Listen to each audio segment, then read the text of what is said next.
સામાન્ય રીતે જૈન ધર્મમાં દીક્ષા લેવી કોઈ મોટી વાત નથી, પરંતુ એક પિતાએ કોર્ટમાં અરજી કરતા 12 વર્ષના બાળકની દીક્ષા પર ફેમિલી કોર્ટ દ્વારા સ્ટે મૂકવામાં આવ્યો છે। જો કે શા માટે તે સવાલ તમને થશે, તો આપને આખી સ્ટોરી શું છે તે કહીએ।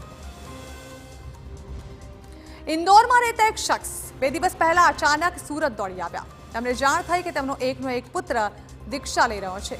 તેમને ન તો જાણ કરવામાં આવી અને બારોબાર તેમના સાસરિયા અને પત્ની દ્વારા 21 મે અને 22 મેના રોજ દીક્ષાનો કાર્યક્રમ રાખી દેવામાં આવ્યો, જેથી તેમણે વકીલને જાણ કરી દીક્ષા પર સ્ટે મૂકવા માટેની અરજી કરી।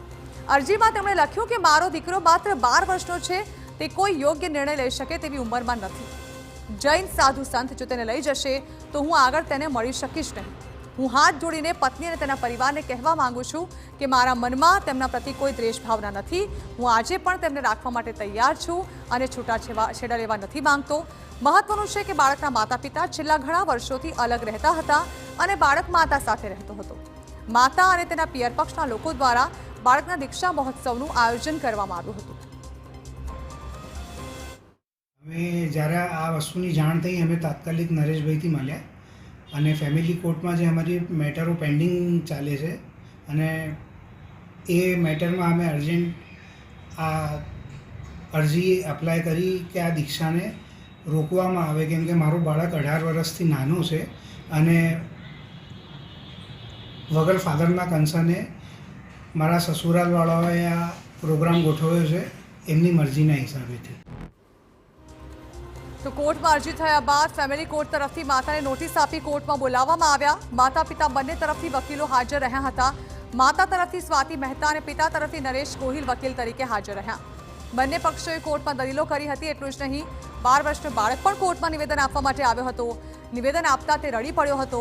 તેણે કોર્ટમાં જણાવ્યું હતું કે તે કોઈ સાથે રહેવા માંગતો નથી અને સંયમના માર્ગે ચાલવા માંગે છે। જોકે કોર્ટે પિતાની વાતને ગ્રાહ્ય રાખી ઐતિહાસિક ચુકાદો આપ્યો।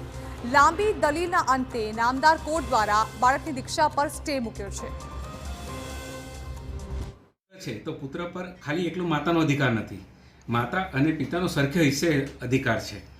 પુત્રના કોઈ પણ નિર્ણય લેવા માટે પિતા અને માતાની સંમતિ જરૂરી છે। તો જેથી કરી આ કેસમાં જો પુત્રને દીક્ષા આપી દેવામાં આવશે તો જે નામદાર કોર્ટમાં પિતાએ કરેલી ગાર્ડિયન એક્ટ મુજબની કસ્ટડી માટેની એપ્લિકેશનનો અર્થ રહેશે નહીં અને આજીવન પુત્ર ગુમાવવો પડશે। તો આ એક મહત્ત્વનો મુદ્દો છે કે નામદાર કોર્ટને જ્યારે પેન્ડિંગ કેસ છે તેમ છતાં માતા જો ધ્યાનબાર આ કાર્યક્રમ કરી અને પિતાના હકને નુકસાન પહોંચાડવા તત્પર થયા છે તો એને તાત્કાલિક ધોરણે અટકાવવો ખૂબ જ આવશ્યક અને જરૂરી છે। જેથી એ દલીલના અંતે કોર્ટમાં એ પણ કહેવામાં આવ્યું કે કાયદો સર્વોપરી છે। ધર્મ, સમાજ અને એની ઉપર કાયદાની જે ઘડતર થયું છે તેનું પાલન પણ થવું જોઈએ અને જો આને અટકાવવામાં નહીં આવશે તો આજે ને કાલે કોર્ટોમાં આ પ્રકારના કેસો કે દીક્ષાના કેસો વધવા પામશે અને એના સમાજમાં ખોટા પ્રત્યાઘાતો પડશે।